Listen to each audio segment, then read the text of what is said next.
Vamos a dar inicio a esta sesión sobre el tema de la fase de formulación y evaluación de inversiones. Esta fase de formulación y evaluación se da después de la programación multianual que ya hemos visto en las sesiones anteriores. Esta fase es muy interesante, se trata de los estudios, como vamos a ver. Ahí van ingresando, a ver, quiero ver algún comentario. Buenas noches a todos. De lleno al tema, ¿sí? Y vamos a ver ya esta parte de estudios que es muy interesante, ¿no? Quien les habla soy el economista José Herrera y, bueno, estoy a cargo de este tema sobre formulación. La fase de formulación y evaluación es la segunda fase del ciclo de la inversión, ¿no es cierto? Esta fase, digamos, comprende los estudios ya y tiene un propósito importante, como vamos a ver, como toda directiva, en las fases también tiene anexos y formatos. Obviamente que hoy en día estamos con una directiva general, ya no como las directivas específicas por cada una de las fases, ¿no? Sin embargo, hay que recordar dónde estamos ubicados con esta fase del ciclo de la inversión, ¿no? Y qué es lo que vamos a ver ahí. Entonces, algunas definiciones, la organización y el funcionamiento en la fase de formulación y evaluación, así como hemos visto también que hay, digamos, órganos del invierte y sus funciones en la fase de programación. Ahora vamos a ver los órganos del invierte y las funciones en la formulación y evaluación, ¿no? ¿Qué más vamos a ver? Los documentos técnicos, que es muy importante, ¿no? Para formular cuáles son los documentos técnicos que se pueden, digamos, trabajar en esta fase del ciclo de la inversión. Eh, el proceso de la formulación y evaluación, algunas disposiciones complementarias, transitorias y finales, anexos y formatos. Obviamente que dentro de la normativa está lo que nos da la ley, el reglamento, ¿no es cierto?, el TUO, el reglamento, la directiva y todo el instrumental que existe hasta ahora del MEF y también de los sectores, porque los sectores tienen, digamos, la normativa específica para cada sector, tienen esa prerrogativa, esa potestad, ¿no es cierto? Entonces, eso es lo que vamos a tratar, fase de formulación y evaluación de inversiones. A ver, antes de ver el tema, yo quiero hacer algunas preguntas. ¿Qué tipo de documentos técnicos vamos a ver en esta fase? ¿Alguien me puede decir? Ya estamos por ahí conectados todavía. ¿Qué documentos técnicos vamos a ver en esta fase de formulación y evaluación? ¿Alguien se anima? Documentos técnicos. Bien, entonces, ¿o cuál es el propósito de esta fase, no? El propósito de esta fase, digamos, es formular. Formular es elaborar o desarrollar, ¿de acuerdo? Eso significa formular.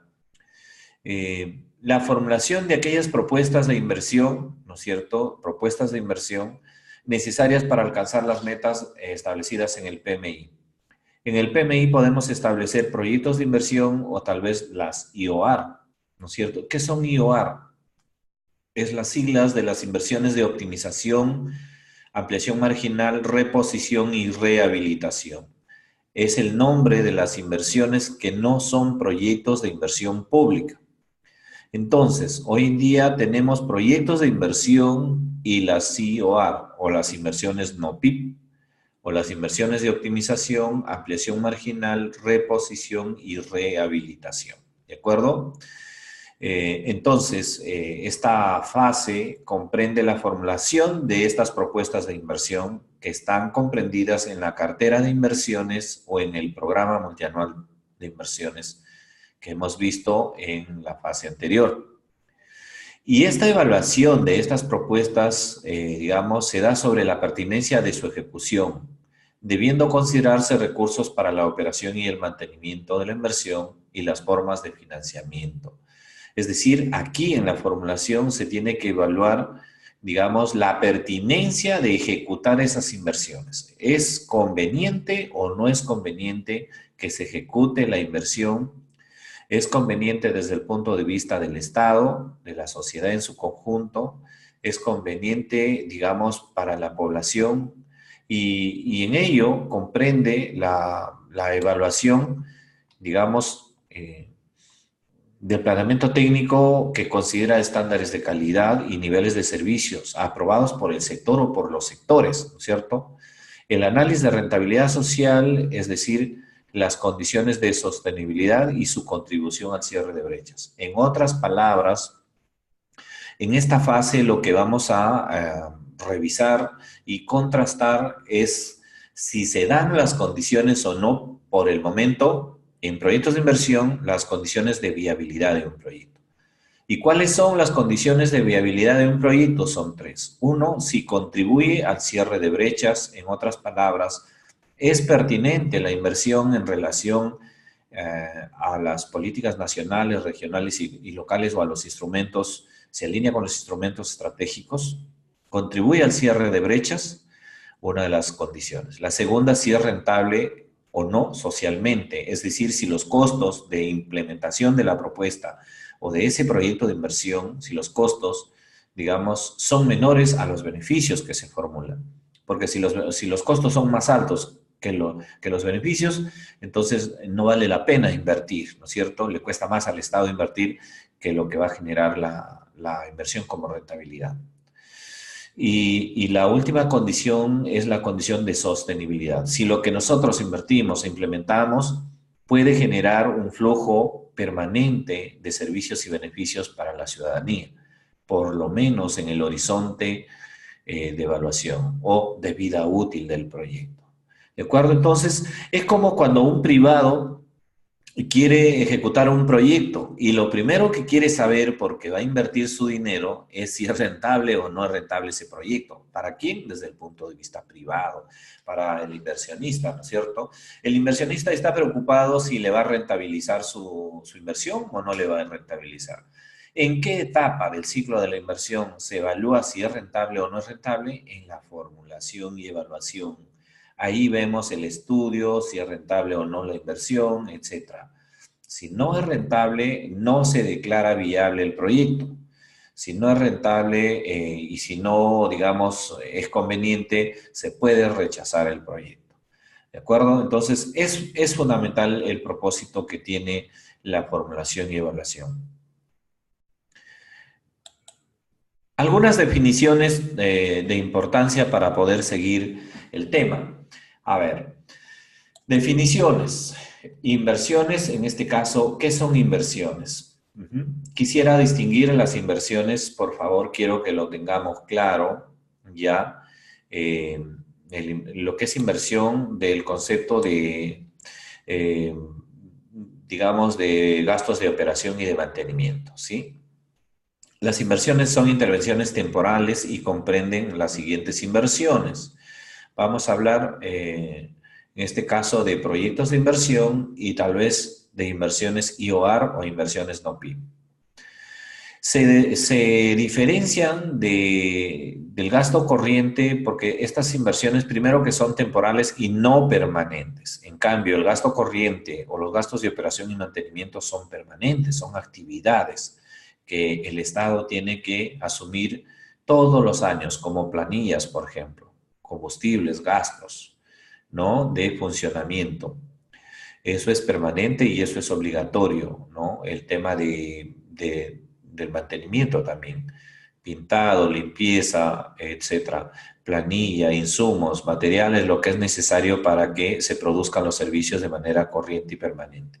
El gasto, digamos, no tiene retorno, se consume en el proceso productivo. En cambio, la inversión tiene retorno y no se consume en el proceso productivo, más bien se deprecia. Y los activos están ahí, se deprecian, ¿de acuerdo? Entonces, tenemos proyectos de inversión y las inversiones no PIB, que son inversiones como intervenciones temporales. A ver, que tengo al parecer unos comentarios. A ver. Consulta, sí. Lo que es permanente se puede definir solo como gasto. Claro que sí, lo que es permanente es una actividad, ¿no es cierto? Y claro, como actividades, les mencionaba que se consume en el proceso productivo y no tiene retorno, y en otras palabras es gasto corriente. ¿Cuál es el horizonte de tiempo de las inversiones? Interesante, ¿ya? El horizonte de tiempo de las inversiones, a ver, el horizonte lo vemos, en primer lugar hay que tener algunos criterios para fijar el horizonte, pero les digo de manera más o menos general lo que ha estado publicado en los parámetros de formulación y evaluación anteriores, porque hoy en día no he visto esas definiciones o esas ayudas. Cuando se trata de proyectos de infraestructura social, el horizonte de evaluación 10 años, o mejor dicho, el horizonte de funcionamiento 10 años, más un año de horizonte de inversiones, 11 años. En proyectos productivos, aproximadamente entre 5 y 7 años el horizonte de evaluación. En proyectos de electrificación, carreteras y saneamiento, 20 años. Carreteras, 20 años en el caso de la mejor tecnología, porque también podría haber 15 o 10 años. ¿De acuerdo? Entonces, más o menos está, digamos, pero hay otro criterio, que el horizonte de evaluación de una inversión podría darse por la vida útil del activo principal.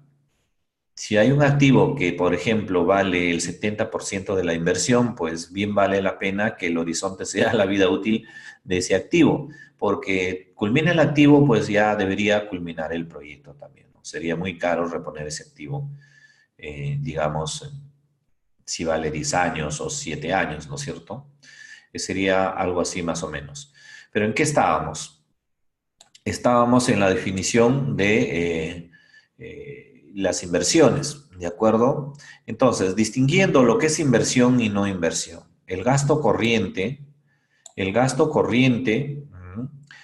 los costos de operación y mantenimiento son gasto corriente, decía, y se utilizan como actividades, ¿no? Se dan todos los años, se consume en, por ejemplo, pago de planillas, de insumos, de funcionamiento normalmente del servicio. Esto es lo que se necesita, digamos, gastar cuando la institución no tiene más que atender adecuadamente a sus usuarios y beneficiarios. Pero cuando la población no está bien atendida, el establecimiento le falta capacidad, le falta, digamos, personal, le falta infraestructura, necesita ampliar, necesita mejorar sus servicios o necesita recuperar su capacidad de producción, entonces ahí estamos hablando ya de que hace falta inversiones. Y las inversiones son por un determinado momento. No se puede estar invirtiendo todos los años. No es como el gasto corriente. Se invierte, se le da una infraestructura y un tamaño ideal y entonces culmina la inversión y nuevamente la operación y funcionamiento continúa. Por eso es que hay que distinguir lo que son las inversiones y lo que es los costos de operación y de mantenimiento. Bien, cuando la entidad debe innovar más allá de la atención regular, no entra allí la posibilidad de invertir. A ver, eh, la innovación es un proceso continuo, ¿de acuerdo? Es un proceso continuo, digamos, que debe darse. Sin embargo, las inversiones entran en el tema de la necesidad de ampliar su capacidad y mejorar la capacidad. Ahí está. Ahora, va a depender de la naturaleza de la institución también, pero por lo regular, cada vez que hay necesidad de ampliar o mejorar la capacidad, sí. Ahora, eso lo hace innovando, eso lo hace, digamos, con un proceso importante de adquirir equipamiento nuevo por unos años, pero perfecto, ¿no es cierto? La innovación entra dentro del proceso de inversiones para dotarle de tecnología, de procesos nuevos.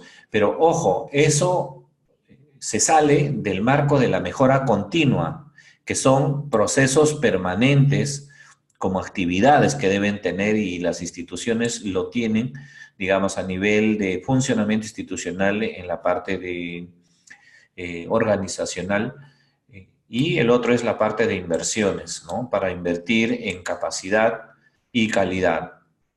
¿De acuerdo? Cuando es temporal, digamos, un proceso de un cambio moderno, de innovación tecnológica, inversión, pero si ya es más una actividad, digamos, permanente, como hay en las instituciones, ¿no? Sus procesos, sus rediseños, entonces, pues digamos que ya es una actividad corriente. Eh, Acá mencionan, por ejemplo, la aplicación del modelo de gestión documental que debe aplicarse este año sí o sí. Mira, si, a ver, si es un sistema de gestión, el CIGD, gestión documental, más o menos me podrías aclarar, ¿es un sistema de trámite? ¿Es un sistema de consulta de documentación y archivo? Más o menos a qué te refieres con gestión documental dentro de una entidad, ¿no? O el CIGD, sistema de trámite documentario, o es algo así como un archivo de consulta de información importante. Por ejemplo, el caso del IRTP, Canal 7, Radio Nacional, ¿no? Ahí tenía un sistema de gestión documental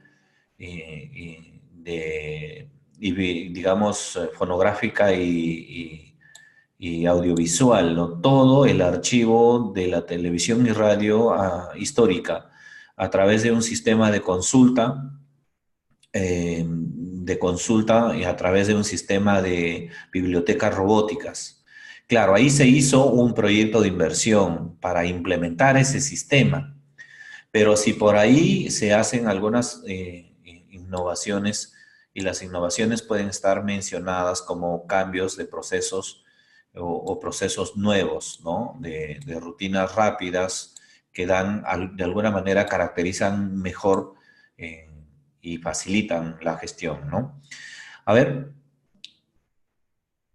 el Estado se ha comprometido a conectar todas las entidades y para ello es necesario que cada entidad tenga un sistema de gestión documental correcto, donde se tramite todo digitalmente desde el ingreso del documento hasta su respuesta final. Ya, correcto, entendí, ¿no? Sí, efectivamente. Inclusive está también ahí el tema de las firmas digitales, ¿no? La firma electrónica, una cosa así. René está haciendo convenios con muchas entidades para que sea el tema de cero papel y la gestión documental. Va a depender cómo se llegue, ¿no? Ahora, permítame avanzar un poquito para ir clasificando las inversiones y de acuerdo a eso darles una respuesta, por ejemplo, así un software o un sistema informático con sus procedimientos constituyen inversión o no constituyen inversión, ¿de acuerdo?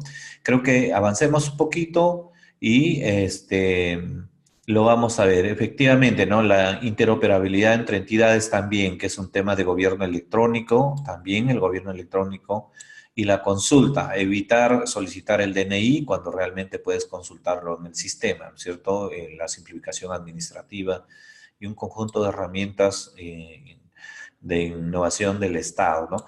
Innovación porque son nuevos procesos, nuevos métodos más rápidos, más sencillos que dan y añaden valor, ¿no? Bien, voy a continuar, por favor, y te ruego me recuerdes para hacer el comentario, porque ahí nos vamos a dar cuenta si en este caso, digamos, son inversiones o no. Fíjense ustedes. Entonces, las inversiones son intervenciones temporales, pueden ser a través de proyectos de inversión o tal vez a través de inversiones IOR, inversiones no PIB. En el caso de proyectos se utilizan los documentos técnicos como fichas técnicas, podría ser estándar, simplificada, o ficha técnica en este caso, para proyectos de baja y mediana complejidad, ¿no? Si no son fichas técnicas en proyectos de inversión, podría ser estudios de preinversión a nivel de perfil. Bueno, esto a nivel de proyectos. Pero si se trata de inversiones IOR, ahí tenemos 4 tipos. Pero antes quiero decirles en qué caso se utilizan las IOR y en qué caso se utilizan los proyectos de inversión. Ojo, y hemos distinguido inversiones de costos de operación y de mantenimiento, gasto corriente con actividades, como actividades y inversiones como acciones temporales, ¿de acuerdo? O intervenciones temporales. Ahora, los proyectos de inversión se intervienen a los servicios de manera integral, o sea, si nosotros vamos al servicio de emergencias o al servicio de diagnóstico por imágenes o al servicio de educación inicial, nos vamos a un servicio o a varios y hacemos un diagnóstico integral y la intervención es integral, corresponde proyectos de inversión. Pero si vamos a hacer intervenciones, por ejemplo, a los activos, por ejemplo, a la infraestructura solamente, o tal vez solamente al equipamiento, o alguno de los activos, que no necesariamente se hace un diagnóstico integral y una intervención integral a la unidad productora de servicios. Cuando eso pasa, estamos hablando de inversiones no PIP o de las IOR. ¿De acuerdo? Hablamos de un cerco perimétrico, hablamos de reposición de equipos, etcétera. Y todo ello lo vamos a caracterizar. Se llaman inversiones de optimización, inversiones de ampliación marginal, inversiones de reposición o inversiones de rehabilitación. Fíjense ustedes, tenemos cuatro tipos de inversiones IOR, ¿de acuerdo? Y por otro lado tenemos los proyectos de inversión en los cuales podemos trabajar con las fichas técnicas simplificadas, las fichas técnicas estándar y las de baja y mediana complejidad. Bien, entonces espero que ya, digamos, se vaya aclarando las diferencias entre lo que es una IOR, que es una intervención directamente a los activos de una unidad productora de servicios. En tanto, un proyecto de inversión son intervenciones integrales al servicio o a los factores de producción de un servicio de manera integral. Eso que quede bien claro. Servicios. Se refiere a los servicios que el Estado tiene la responsabilidad de brindar o de garantizar su prestación, ¿no? Estamos hablando de los servicios que son definidos por los sectores y los sectores han definido el listado de sus servicios, su nivel, ¿no es cierto?, como nivel de servicio expresado en la condición o exigencia que se establece para definir el alcance y las características del servicio público, ¿no es cierto? El servicio de salud, en este caso de emergencias, diagnóstico por imágenes, podemos tener otros servicios, ¿no es cierto? Pediatría, en fin, eso de que lo podemos encontrar en el programa multianual de inversiones o tal vez en las directivas del sector salud, en las directivas que hubiera en cada uno de los sectores, ahí están definidos los servicios y el nivel, o sea, cuáles son las características de los servicios, el alcance y sus características y protocolos. Pero además de ese nivel de servicio, como puede ser servicio en el caso de hospitales, tipo 1, tipo 2, esos niveles, o tal vez en educación inicial, primaria, secundaria, superior, universitaria, no universitaria, los niveles de servicios, también están los estándares de calidad, ¿no? Todas esas características que debe reunir el servicio o esos detalles y especificaciones técnicas mínimas que debe cumplir el servicio a través de sus factores productivos, ya sea en la infraestructura, el equipamiento y otros, todo ello configuran lo que son los estándares de calidad. Si en las normas técnicas se habla de, digamos, las características del servicio, las características, por ejemplo, de un aula, las características que tiene que tener el equipamiento de un aula de educación inicial, por ejemplo, ¿no es cierto? Las dimensiones, entre otras cosas, entonces estamos hablando de estándares de calidad definidos por el sector. Estos estándares y estas características hacen que cumpla el nivel de calidad de cada uno de los servicios. Bien, otra definición, unidad productora, muy importante, ¿no? La unidad productora de servicios podría ser una escuela, ¿no es cierto? La unidad productora de servicios podría ser una posta médica. ¿Qué más? Podría ser, digamos, a ver, una carretera. ¿Cuál más es la unidad productora de servicios? Aquel conjunto de recursos o factores productivos ¿no es cierto?, que interviene infraestructura, equipamiento, personal, que articulados entre sí proveen bienes o servicios a la población objetivo. ¿De acuerdo? Y constituye el producto generado o modificado por una inversión. Esta unidad productora, digamos, utiliza factores de producción, ¿no es cierto? Utiliza estos factores y los combina de tal manera que entrega servicios y beneficios a la población. Por ejemplo, una escuela tiene sillas o carpetas unipersonales, tiene docentes, tiene aulas, ¿no es cierto? Y con ello puede producir el servicio educativo, ¿sí? Y utiliza este tipo de factores productivos, así que esta es una unidad productora de servicios. Alternativas de solución ¿a qué? A algún problema identificado, ¿no? Usualmente en proyectos de inversión hablamos de alternativas de solución porque son solución a un problema. Y eso es una, digamos, una combinación de acciones, digamos, cuya concepción técnica se orienta a solucionar un problema, a conseguir un objetivo. Entonces son opciones que resultan del análisis de los medios fundamentales que conllevan al logro del objetivo central de las inversiones, ¿no? Y se conforman de acciones, ¿no? Un conjunto de acciones que vienen de los medios fundamentales.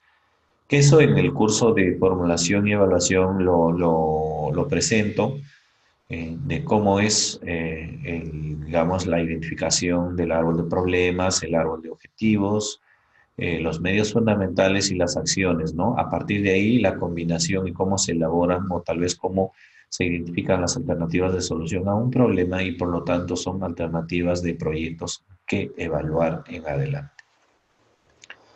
Alternativas técnicas, hay otro concepto también que es importante saber. Son opciones que resultan del análisis técnico, por ejemplo, de localización, el tamaño, la tecnología de una alternativa de solución.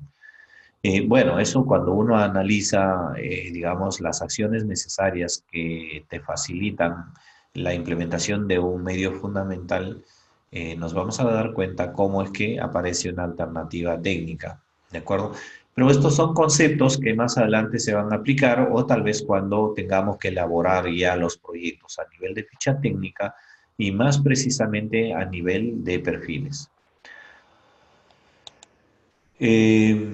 Concepción técnica. A ver, por favor. Concepción técnica, dimensionamiento y consistencia. ¿Alguien me puede decir qué es la concepción técnica? Un punto más, a ver, en el examen. ¿Se puede? A ver, muy bien.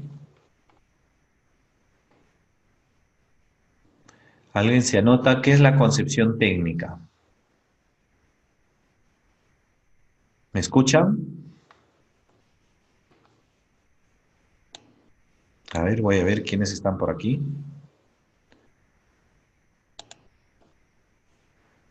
Ajá. Cristina, Dalma, Diana, Lilian, Luis Alberto.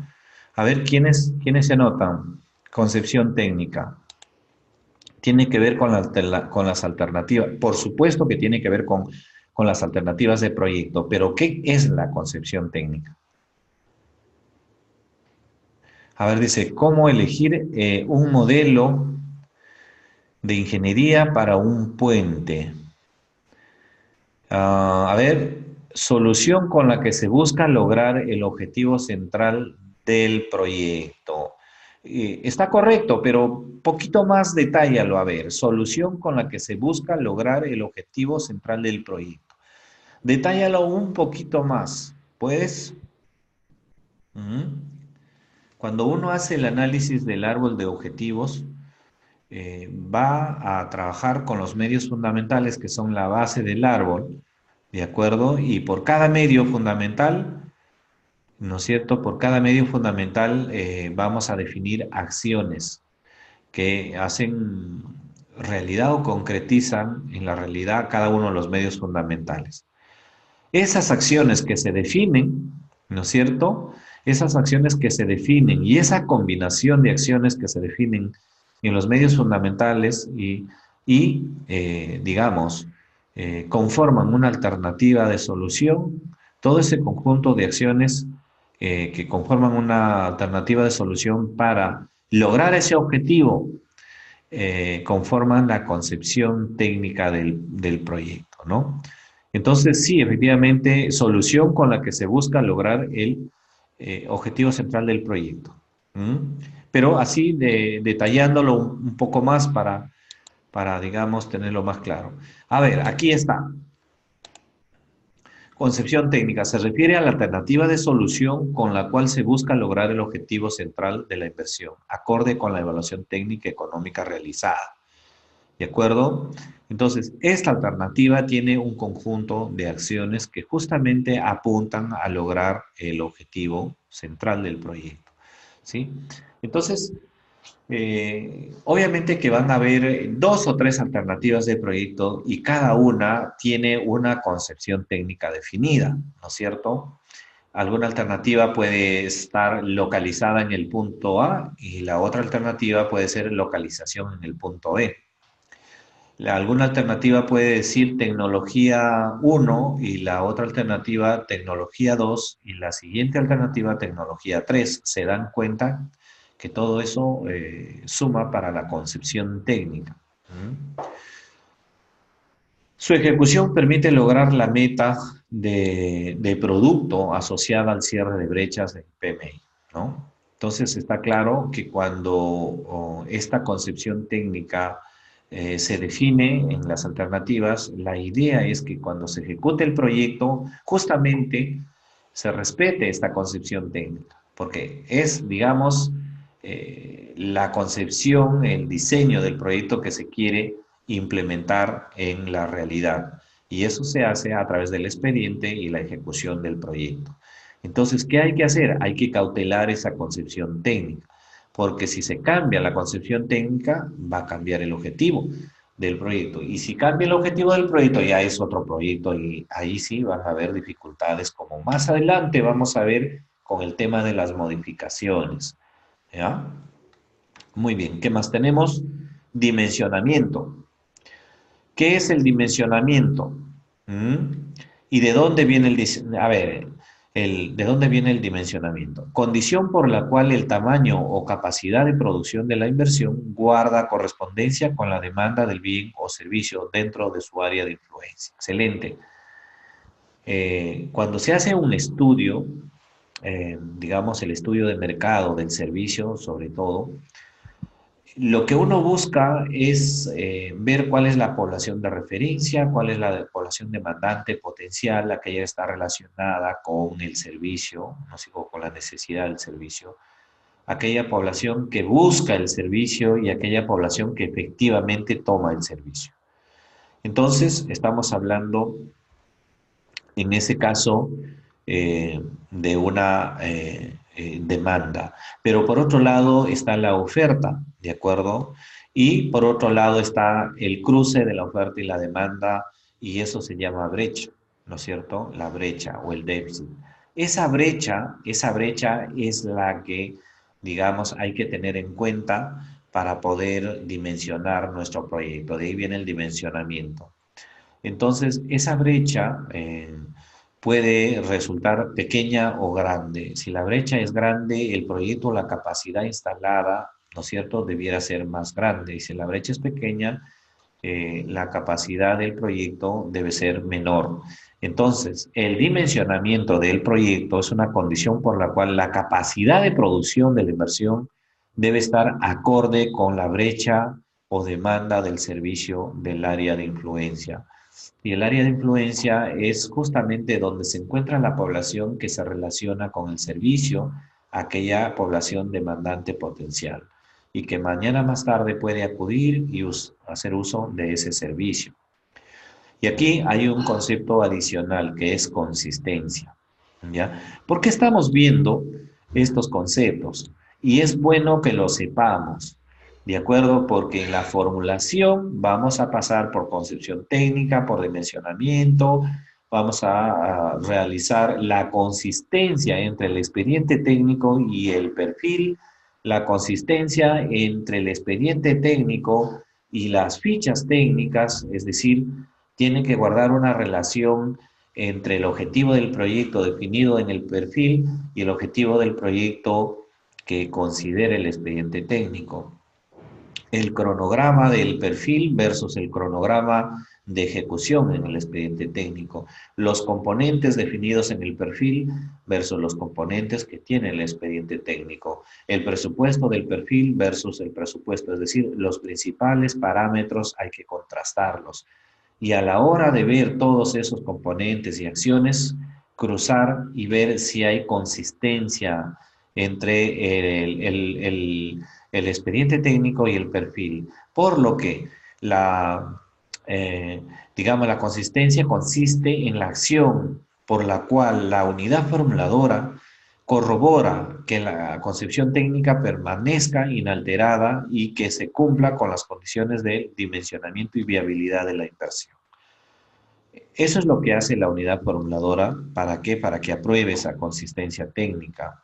Y obviamente es todo un proceso, como vamos a ver más adelante, y este concepto lo necesitamos porque vamos a volver, después de ver ejecución de inversiones, a la hora que tenemos nuestro expediente, vamos a enviar para que la UF haga la evaluación de la consistencia técnica de nuestro proyecto y nos diga que es consistente, apruebe la consistencia técnica y se pueda aprobar el expediente técnico por la unidad ejecutora y se pueda registrar ese expediente en el banco de inversiones.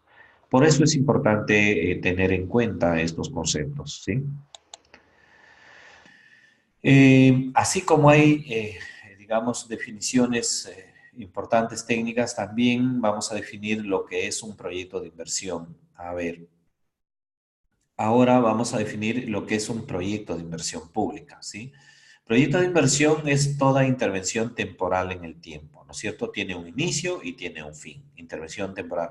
Un proyecto de inversión no puede ser permanente, es temporal, tiene un inicio y un fin.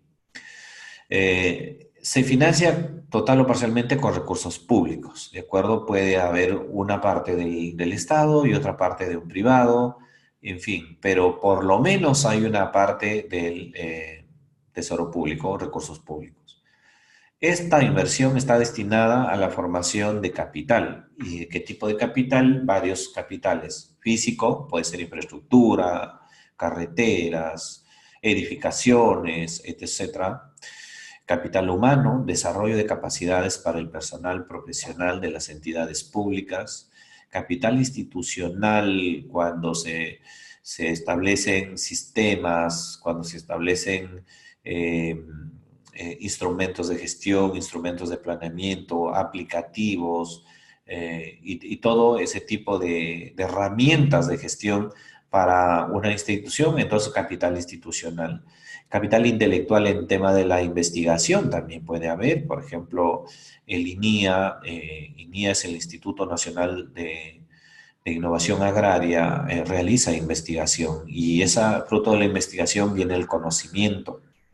Y ese es un capital intelectual. Y o capital natural también que existe, los recursos naturales, los servicios ambientales, ¿verdad? Entonces, las inversiones están destinadas a la formación de capital. Su ejecución física y financiera puede hacerse en más de un periodo fiscal. Las inversiones no necesariamente se ejecutan en un solo año, sino pudiera ser 2, 3, 4 años, dependiendo de la envergadura y de la programación o la necesidad de inversión del propio proyecto, ¿no?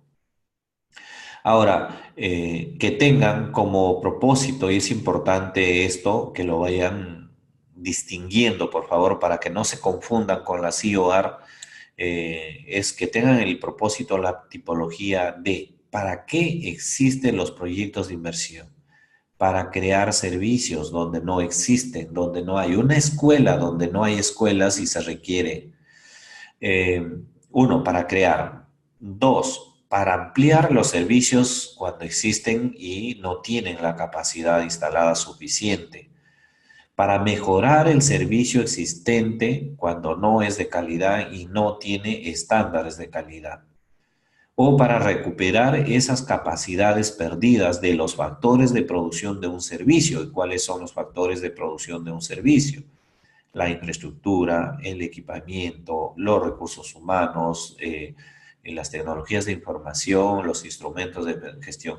Dependiendo de cómo veamos o agrupemos las áreas temáticas que se pueden llamar componentes o factores de producción, sabremos cuáles son los factores de producción de nuestro servicio.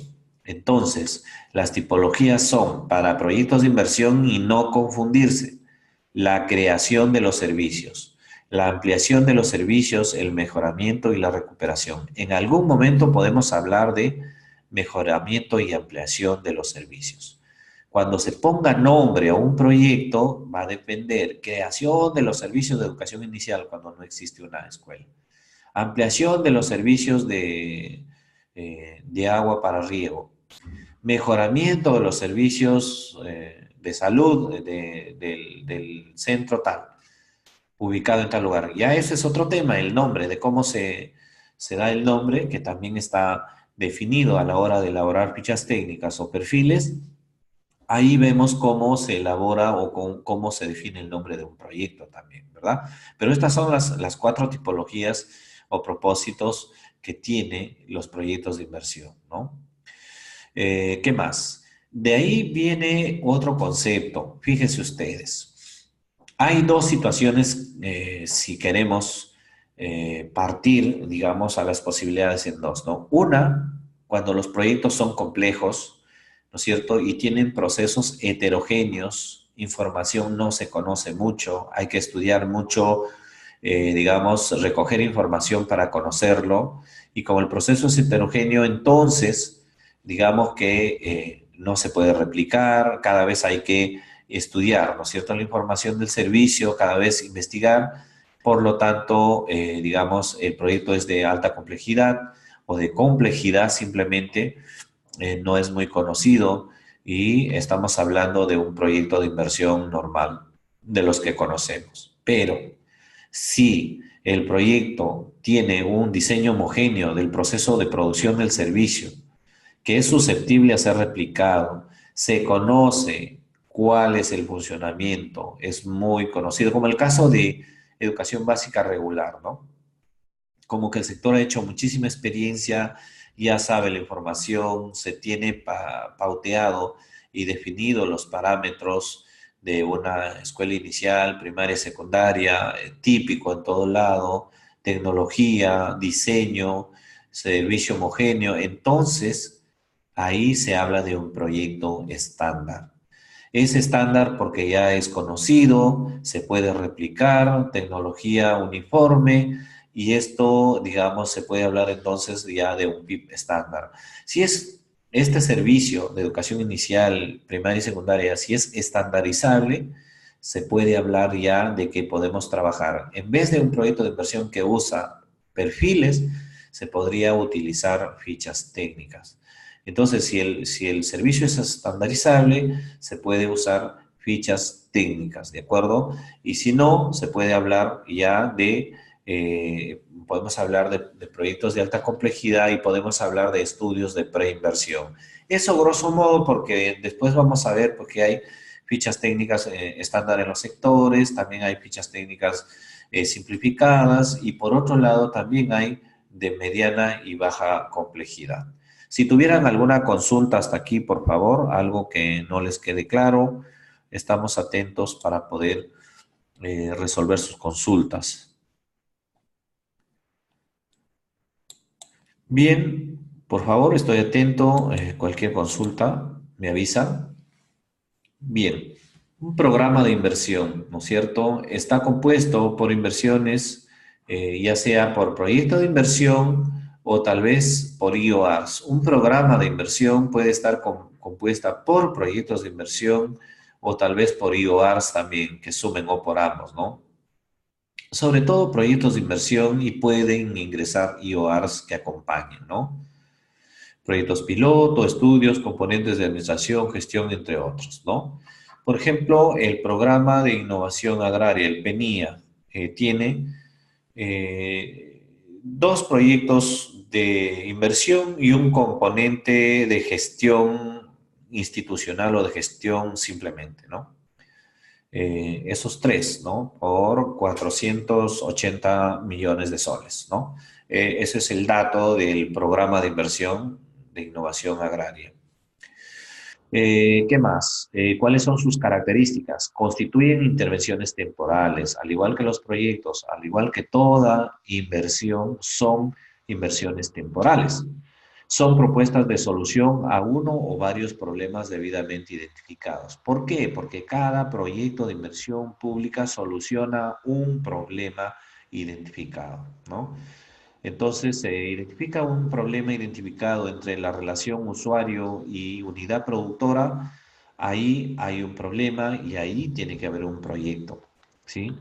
Tres, generan beneficios adicionales en comparación que si se hiciera de forma independiente, es decir, los programas a través de sus proyectos generan beneficios adicionales por estar juntos o generan sinergias, si se quiere decir, en comparación como que si se estuvieran implementando de manera independiente, ¿no? Persiguen un objetivo común, los programas de inversión pueden ser, cada proyecto pueden, no necesariamente van a ser de una misma función, de un mismo sector, pueden ser de varios sectores los proyectos, sin embargo, pertenecer al programa de inversión o como también pueden ser de algún sector, a diferencia de los conglomerados, ¿no? Pertenecen a una sola función, son proyectos de pequeña escala, ¿no es cierto? Y contribuyen a un objetivo en común. Bien, eso es lo que es programa de inversión. Ustedes pueden visualizar los programas de inversión en el banco de inversiones, en la página web del MEP. Programa de inversión, la mayoría van a estar en los sectores y también van a encontrar ahora en gobiernos regionales, tal vez en municipios. Mayormente van a estar en los sectores y en gobiernos regionales, ¿sí? Se pueden ver, así como se pueden buscar también proyectos en el aplicativo del banco de inversiones. Bien, en eso quisiera entrar a mostrarles cómo se hace, ¿sí? A ver, fíjense ustedes, van a entrar a la página web del MEF, ¿sí? ¿Me siguen, por favor? Fíjense, en la página web del MEF eh, es www.mef.gov.pe, ¿sí? Se van a la sección de inversión pública, ya estamos ahí. En aplicaciones informáticas acá, ¿eh? Aplicaciones informáticas, consulta de inversiones, ¿ya? En aplicaciones informáticas estamos dentro de consulta de inversiones. Y estamos en consulta de inversiones, vamos a llegar a nuevamente en esta parte consulta de inversiones. También puede ser consulta avanzada, ojo. Esta es la consulta que te permite por código o tal vez por nombre consultar las inversiones. Si es por nombre, pudieras poner programa, ¿no? Programa y tal vez te salga algo o tal vez puedas poner algún nombre también.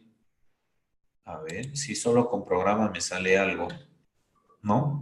Si solo con programa me sale algo, entonces está muy bien. Y si no, hay que darle algún nombre más. Y cantidad de programas, ¿no? Acá, bueno, acá dice programa, pero hay el nombre del proyecto. Eh, Quizás por el programa de los sectores también habría que seguir buscando, dando un poquito más de nombre, pero sí salen, ¿no? Sí salen entre el programa y los proyectos, ¿sí?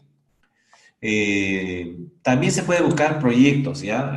Si tienes el código, le pones el código acá, ¿no es cierto? Si tienes el código. Si no tienes el código, lo que vas a hacer es, le vas a poner el nombre, digamos el nombre parecido, como quieres buscar todos los proyectos relacionados con servicio de, por ejemplo, apoyo al, al desarrollo productivo, por ejemplo, ¿no? ¿Habrá ahí algún proyecto sobre eso, no? Algunos quieren ver cómo están hechos los proyectos sobre algún sector, alguna función. A ver, le pones el código CAPTCHA, ¿sí? Servicio de apoyo al desarrollo productivo. ¿Habrá proyectos o carreteras? O sea, le pones los nombres, digamos, como quisieras que aparezcan los proyectos relacionados. ¿Sí? Sí hay proyectos de servicio de apoyo al desarrollo productivo por ahí y hay cantidad de proyectos, ¿no? Uno puede seguir revisando. Quiero hacer un proyecto, entro a uno de ellos.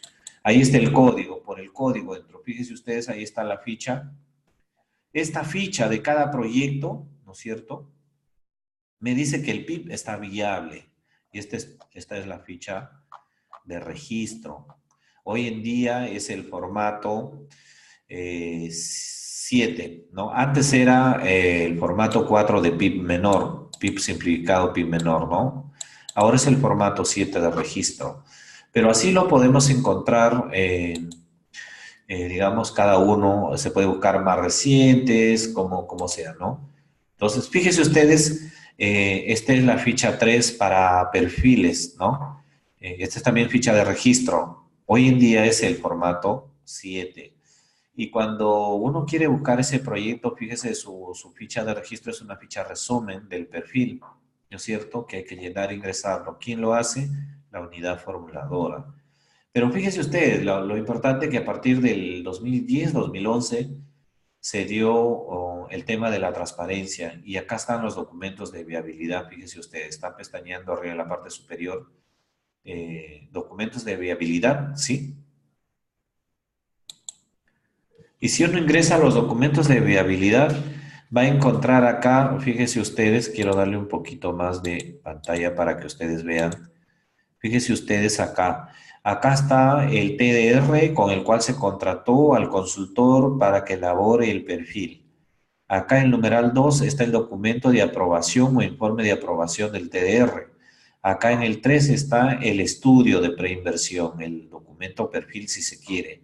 Acá en el 4 está su resumen ejecutivo y en el 5 el informe técnico de viabilidad.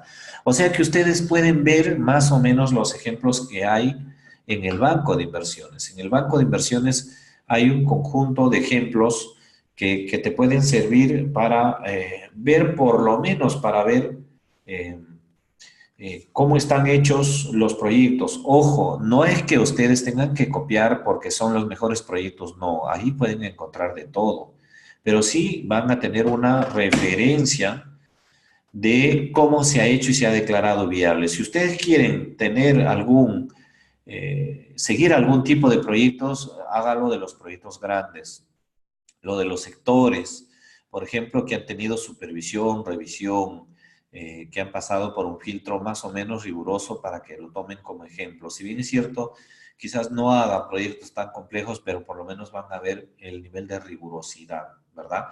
Ahora, ¿pero puedo bajar estos documentos? Sí, los puedo bajar. Fíjense ustedes, se entiende que hay un resumen ejecutivo. Para bajar los documentos basta con hacer clic acá en el numeral, ¿no? A ver, ¿qué tenemos aquí? Clic en el numeral 4 y se supone que debería bajar el documento, ¿verdad? Debería bajar el documento y ahí está el resumen ejecutivo, como ustedes pueden ver, del perfil, ¿no? En algunos casos te mandan o te lo suben escaneado, pero en la mayoría está en PDF del documento mismo y se ve mejor, ¿no es cierto? A ver, estábamos por dónde. Ya, aquí. Resumen, estudio de preinversión. A ver, vamos a ver el estudio de preinversión. Espero que no esté escaneado. Hay veces en el estudio no se escaneaba porque pesa mucho y ahí está, ¿no? Fíjense ustedes el nombre del proyecto, de frente en aspectos generales y el desarrollo del proyecto completo, ¿no? Hay proyectos y proyectos, ojo, no van a encontrar el mejor de buenas a primeras, pero si se bajan tres, cuatro, cinco del mismo sector, de la misma, ahí van a encontrar por lo menos uno o dos razonables, ¿no? Muy bien. Ahora volvamos a la presentación. Esa era la forma de cómo entran ustedes al banco de inversiones, a la consulta del banco de inversiones y poder ver los proyectos que están formulados, ¿sí? Eh, Ahora también vamos a ver el tema de las IOR, ¿sí? Las inversiones de optimización. Una de las primeras IOR son las inversiones de optimización. Recapitulando, hemos dicho que las COR son intervenciones directamente vinculadas con los activos de la unidad productora de servicios. No intervienen de manera integral a un servicio, sino a un activo. Por ejemplo, un cerco perimétrico, ¿de acuerdo? O el equipamiento, reposición de equipamientos, ¿no es cierto? También una IOR. O tal vez construcción de un aula nada más, ¿no? Tengo 10 aulas, construyo una o dos aulas adicionales. Entonces, ya sean activos directamente vinculados con la capacidad de atención o tal vez sean activos indirectos, como por ejemplo en una escuela, una cafetería, un patio, una loza, o ambientes administrativos que no están directamente vinculados aquí a la capacidad de atención, como sí lo son las aulas, ¿no? Entonces, vamos a hablar de inversiones de optimización en este momento. ¿En qué casos se dan las inversiones de optimización? Constituyen inversiones menores, ojo, ahí viene el término, menores, que resultan de un mejor uso o aprovechamiento de los factores de producción disponibles en una unidad productora. Y cuando hablamos de inversiones menores, son aquellas que no sobrepasan el 10% del valor de la unidad productora de servicios. Si la unidad productora, por ejemplo, si se construyó una escuela inicial con 3 millones de soles, pues las inversiones de optimización no deben pasar en este caso, del 10% de 3 millones de soles. ¿Mm? No debe pasar del 10%. Esa es una intervención menor, ¿sí? ¿Cuál es el objetivo de las inversiones de optimización? Satisfacer un cambio menor en la magnitud de la demanda o mejorar la eficiencia en la prestación del servicio, ¿sí? Es decir, un cambio pequeño, menor en la magnitud de la demanda. ¿Y eso cómo lo vamos a lograr? Lo vamos a lograr optimizando el uso o la combinación de los factores productivos, ¿no? Se identifica sobre la base de un diagnóstico de la unidad productora existente y de la demanda por sus servicios. Quiere decir que puedo producir más de 100 atenciones por día, llegar a unas 110, por ejemplo, 115, haciendo algunos pequeños cambios procedimentales, moviendo equipos, moviendo turnos, moviendo ambientes, es decir, puedo hacer acondicionamientos, acomodos, ¿no es cierto? Metodologías, usos diferentes. Y eso me permite optimizar. Cuando quiero optimizar, ¿qué es lo que quiero hacer? Lograr un cambio menor en la cantidad de atenciones, ¿no es cierto? O en la calidad de mis servicios. Eso me permite optimizar. ¿Y qué es el óptimo? La mejor combinación posible de los recursos o de los factores de producción de un servicio con la finalidad de aumentar la cantidad y calidad de mis atenciones, ¿sí? Entonces, que quede claro las inversiones de optimización, ¿no? El óptimo es la mejor combinación posible con la finalidad, con mejor combinación posible de mis recursos o de mis factores productivos. Tengo ambientes, infraestructura física, recursos humanos, equipamiento y todo, ¿no? De acuerdo a cómo los ordene, me van a producir mejor o menor cantidad, mayor y menor calidad. ¿De acuerdo? Bien, luego tenemos las inversiones de ampliación marginal. A ver, aquí les quiero preguntar, ¿ustedes, alguien sabe sobre las inversiones de ampliación marginal? Por favor, ¿alguien puede comentar? Vamos, estamos ahí, por favor. A ver, no se me duerma, no pestañeen. Vamos, estamos ahí.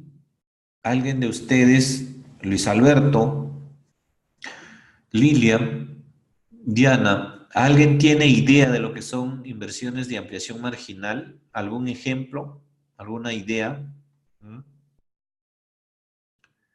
Cristina. Bien, tranquilos. Ajá.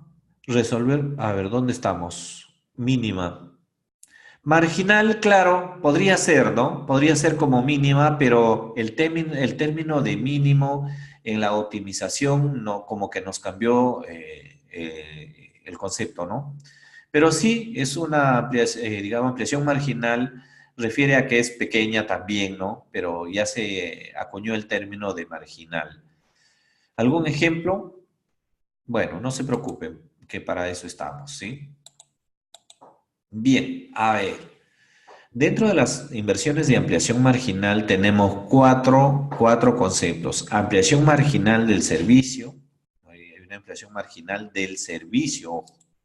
Ampliación marginal de la edificación u obra civil. Ahí va por el activo más que todo.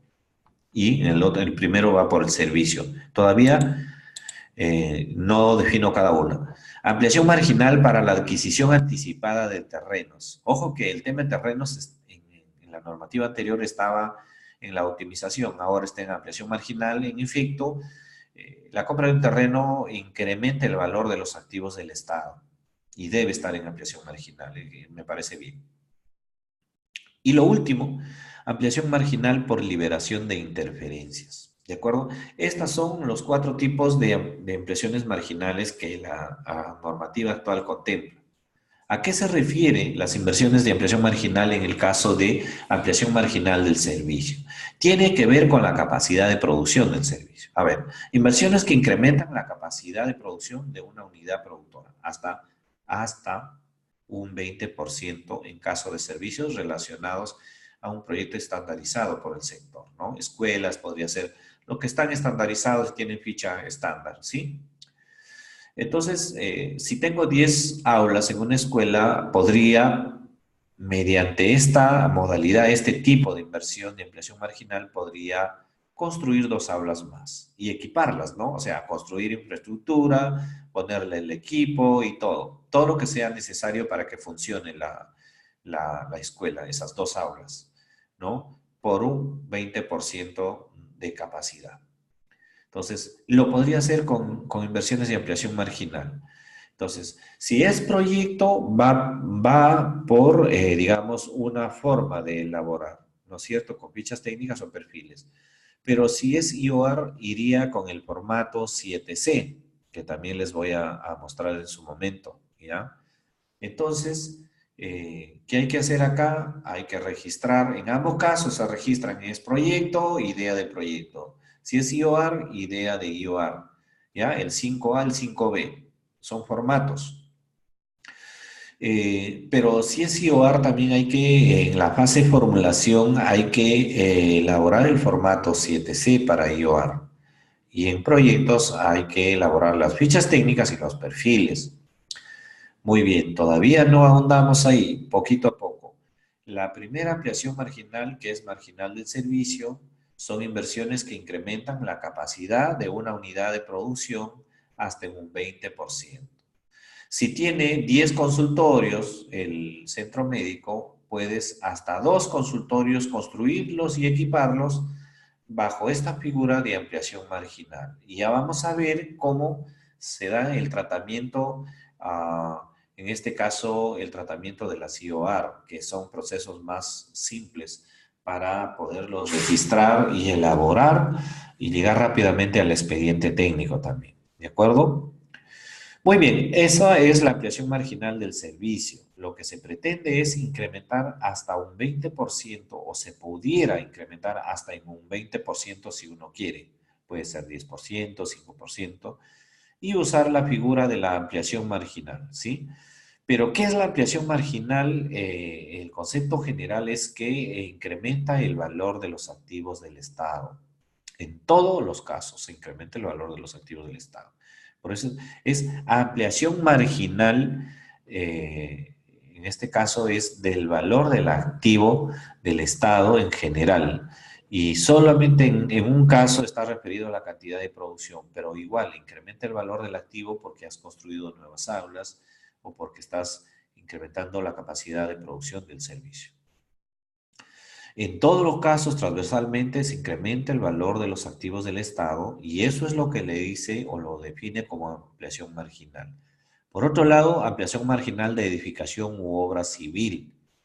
¿A qué se refiere? A que puedes construir, a incrementar tu edificación o tu obra civil, si es carreteras, puentes, ¿no? Algo, haces una ampliación marginal en el valor de esa carretera, en el valor de esa obra, en el valor de esa edificación. Esos son conocidos como inversiones que incrementan el activo no financiero de una entidad o empresa pública. Estas no modifican la capacidad de producción de servicios, ¿no? Cuando se trata de ampliación marginal de edificación u obra civil, no hay incremento de la capacidad de producción. Más bien se incrementan los activos indirectos, aquellos que no están directamente relacionados con la capacidad de prestación del servicio. Ahí las aulas no se incrementan, más bien se incrementa batería de baños, podría ser patio, pudiera ser cafetería, otras cosas que no tienen o no te dan capacidad de atención. Entonces, eso es edificación u obra civil. Como el puente Videna. Muy bien. A ver, este, claro, a ver, tengamos presente que cuando es ampliación marginal de una edificación, les mencionaba, tiene que ver con activos indirectos, ¿ya? Indirectos, aquellos que no te dan capacidad de atención. ¿Ya? Tú puedes tener una cafetería, pero no puedes atender más alumnos. No te da. En cambio, una aula más sí te da para una cantidad de 25 alumnos o 35, ¿no? Es así. Ahora, si tú tienes una vía y solamente tienes un carril de puente y le pones dos carriles, obviamente que sí te va a dar capacidad de atención. Son doble, dos carriles es el doble de atención de uno, ¿no es cierto? Entonces hay que tener cuidado ahí con, digamos, con la identificación sobre todo, si es ampliación marginal del servicio o ampliación marginal de la edificación u obra civil. La número dos tiene que ver más con los activos indirectos, indirectamente relacionados con la capacidad de prestación del servicio. ¿Sí? Bien, ¿qué más tenemos?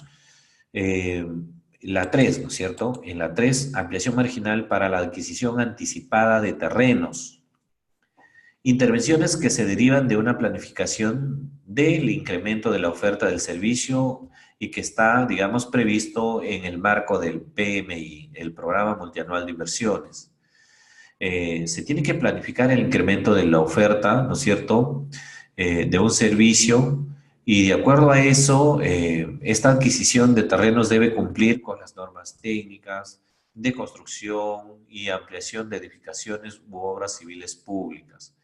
Es decir, para comprar un terreno hay que ver la localización, hay que ver las características mínimas del terreno. O sea, por ejemplo, para una escuela inicial tiene que cumplir con un área mínima, es decir, cumplir con los parámetros y normas del sector. Además, si es inicial, el entorno o las condiciones del entorno tienen que tener ciertas características, de tal manera que este cumplimiento debe ser con las normas técnicas, de construcción, ampliación de edificaciones u obras civiles públicas.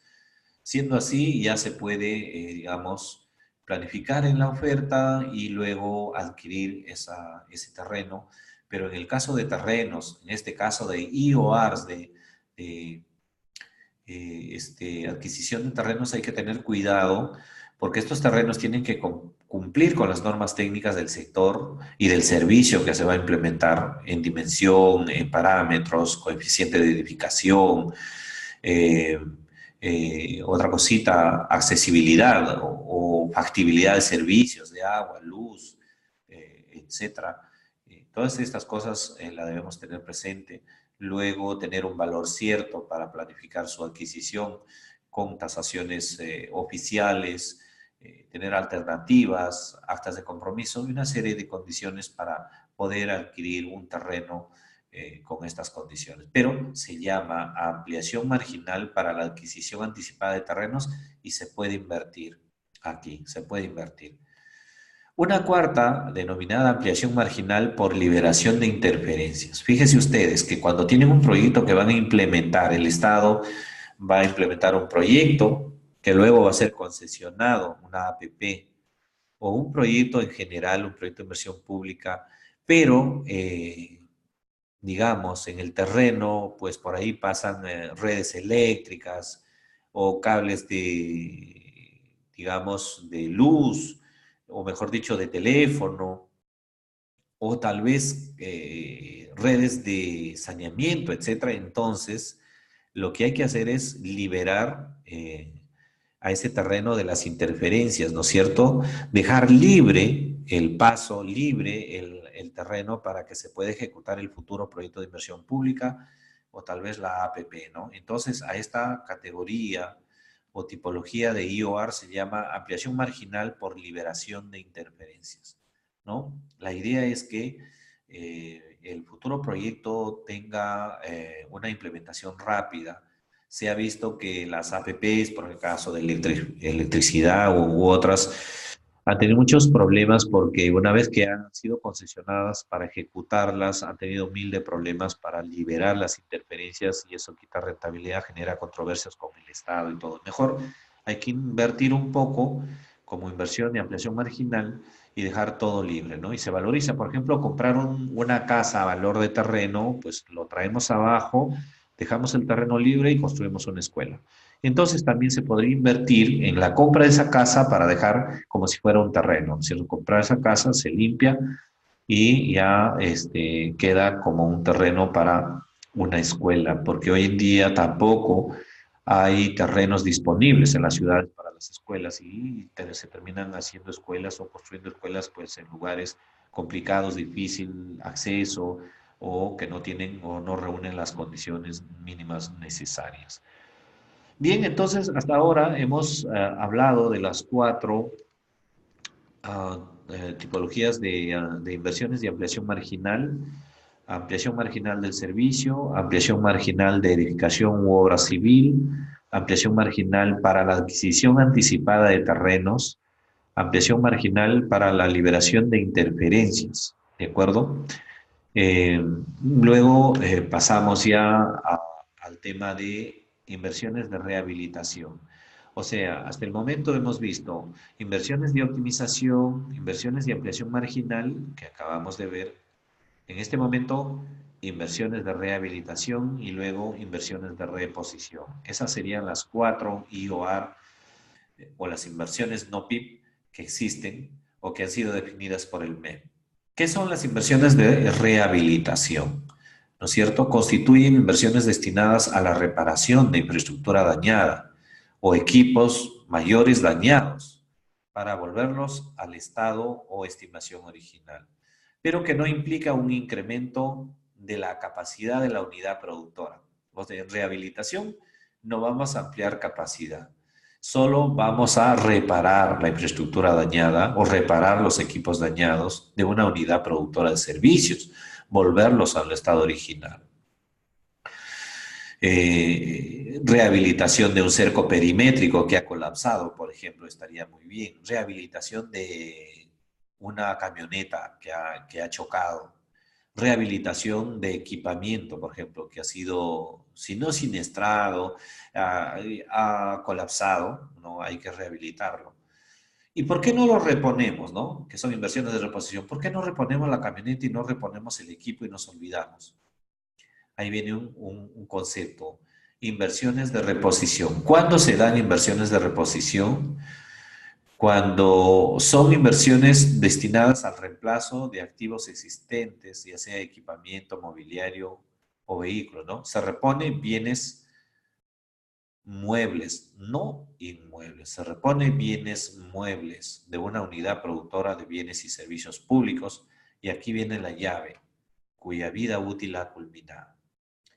Entonces, si hay un bien mueble o un equipo mobiliario, maquinaria o unidad móvil que ha culminado su vida útil estimada en 10 años, 7 años, de acuerdo a lo que dice las normas técnicas o patrimonio o las unidades a cargo del patrimonio de la entidad, si ya, o la parte contable, si ha culminado la vida útil, entonces se puede reponer. Pero mientras tanto no se repone. ¿Qué hay que hacer? Hay que rehabilitarlo. Si, por ejemplo, ha colapsado las piezas, ¿no? Hay que rehabilitarlo. Y bueno, la reposición solo se da cuando ha culminado la vida útil. Pero claro, hay algunas excepciones. Por ejemplo, ustedes les robaron una camioneta nueva casi, 1 año, 2 años. ¿La reponen o la rehabilitan? ¿No es cierto? Pues no la puedes rehabilitar porque no ha sido dañada, pero ya no lo tienes, la tienes que reponer con una excepción. El robo de una camioneta, sí, y por supuesto. Podría entrar como reposición, pero esto, digamos, fuera del marco de la regla, ¿no es cierto? De la regla. Bien, ¿qué más? Va. No aplica para el reemplazo de la infraestructura, o sea, no se puede reponer infraestructura, por eso les decía que solo se reponen bienes muebles, ¿no es cierto? Bienes muebles. En infraestructura, ¿qué pasaría? En infraestructura hay que rehabilitar, ¿sí? Infraestructura hay que rehabilitar.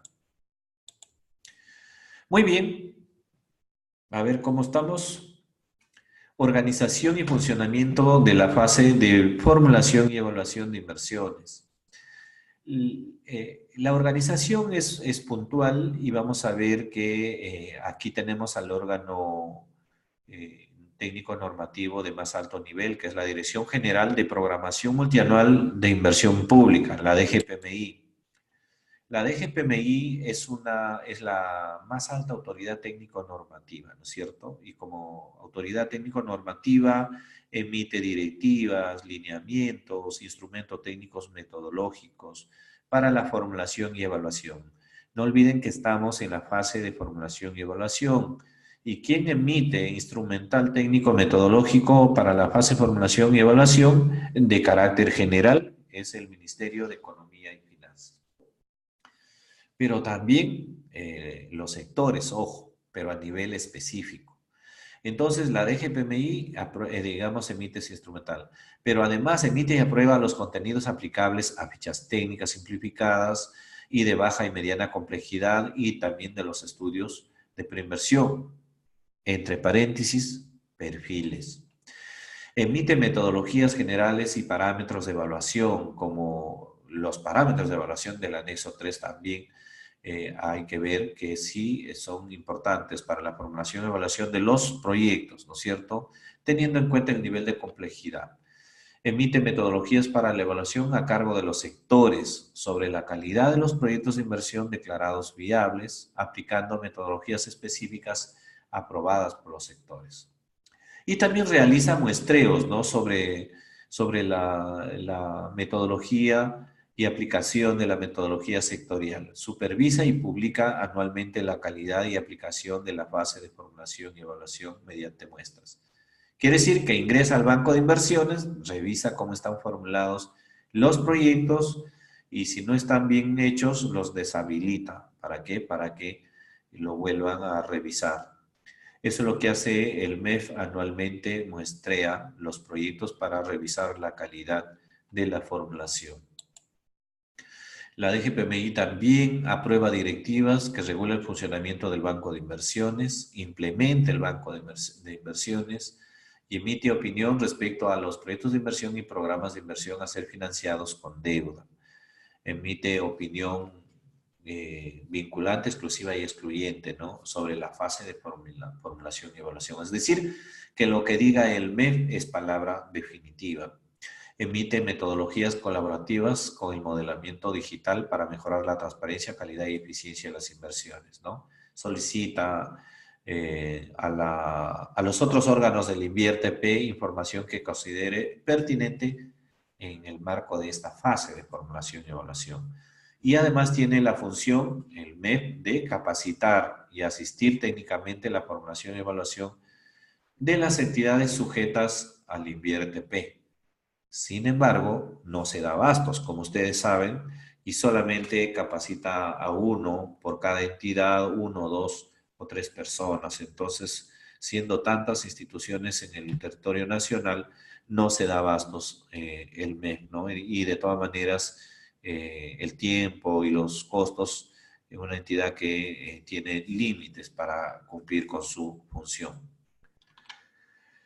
Otro órgano es la Oficina de Programación Multianual de Inversiones.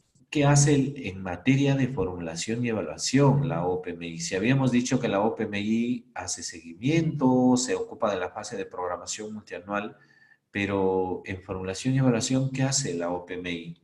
Veamos que sí tiene, en el marco de las OPMI de los sectores, tiene intervención en las cuestiones también metodológicas. Si son de los sectores, aprueba metodologías específicas, fichas técnicas simplificadas para la formulación y evaluación ex ante de los PIPs, de los tres niveles de gobierno. Estas no deberían contradecir la metodología general del MEF, porque el MEF tiene sus fichas técnicas generales de la 6A, la 6B, y también los contenidos mínimos para perfiles. Entonces, los sectores también pueden emitir sus contenidos mínimos, ahora sí, específicos, CME. Los contenidos o fichas específicas, fichas estándar. Y entonces, ¿quiénes lo pueden hacer? Lo pueden hacer los sectores, ¿no? Aprobar la estandarización de los proyectos, de su responsabilidad funcional, también lo hacen los sectores. Las fichas técnicas simplificadas, estándar, específicas, y el informe técnico deben ser remitidos a la DGPMI para su aprobación. Otra cosa que los sectores deben hacer es publicar las fuentes de información para la formulación de los proyectos. Usualmente los formuladores quieren saber cuál es la fuente oficial que deben utilizar, fuente de información, por ejemplo, en educación, para ver el tema de la demanda, la población, cuál es la fuente oficial, el INEI. ¿Quién lo dice? El Minedo. Entonces el sector o la OPMI del sector tiene que decir cuáles son las fuentes oficiales. ¿Qué otra fuente oficial tengo? El Escale. ¿Qué es el Escale? Un aplicativo informático del Minedo que, digamos, concentra las instituciones educativas y los datos principales de las instituciones educativas públicas y privadas, ¿no? Entonces, publica esas fuentes de información, realiza la evaluación de calidad del proyecto de su responsabilidad funcional viables, ¿no? Promueve la revisión periódica de las normas técnicas sectoriales, registra y actualiza o cancela las unidades formuladoras del sector, eso es lo que hace la OPMI. Brinda capacitación y asistencia técnica a gobiernos regionales y locales en materia de la formulación de proyectos del sector. La OPMI de gobiernos regionales y locales no emiten normativa ni metodología, solo emiten opinión a solicitud de la UEF sobre los PIPs o programas de inversión a ser financiados con deuda, por ejemplo, o registran las UEF de gobiernos regionales y locales y alguna información que solicite la DGPMI, además de otros órganos del INVIERTE, pero nada más en materia de formulación y evaluación. Pero ¿quién es el órgano líder en formulación y evaluación? Es la unidad formuladora de proyectos de inversión. Es el órgano líder. ¿Cuáles son las funciones? Las funciones de la unidad formuladora son muy importantes y quiero ver cómo vamos con el tiempo para ver si lo concluimos o si no, y ya. Creo que lo vemos en la sesión que viene de todo lo que es la unidad formuladora en adelante, porque aquí se viene lo más importante en materia de formulación, para luego ver los documentos técnicos también. Quisiera saber si hay alguna pregunta hasta el momento, por favor, para poder responderla. Sí. A ver, por favor, quiero sus preguntas. Todo claro, qué bueno, pero ninguna pregunta, por favor, como que me gustaría contestar sus preguntas. O lo estoy haciendo muy claro, o no se deja entender, o ¿por qué no hay tanta pregunta? No sé. A ver, me dicen, por favor. ¿Sí?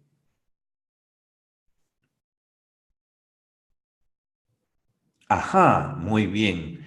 Exacto. Ahora sí, gracias por hacerme recordar. ¿Ustedes dirían que el modelo de gestión documental es una IOR, es un proyecto de inversión o es u otros gastos de capital?